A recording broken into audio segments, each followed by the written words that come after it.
আজি মই কইনা হ'ব ওলালো তোমাৰ বাবে উজালা।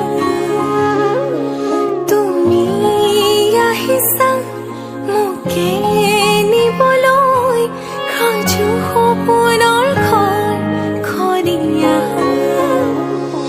সপোনে আজি দেউকা মিলিলে তোমাৰ লগতে চোৱা।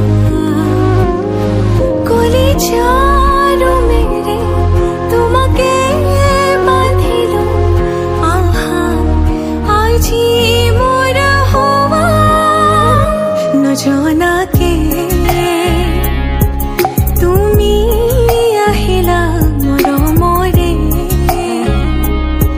খৰগ ৰচিলা জীৱন।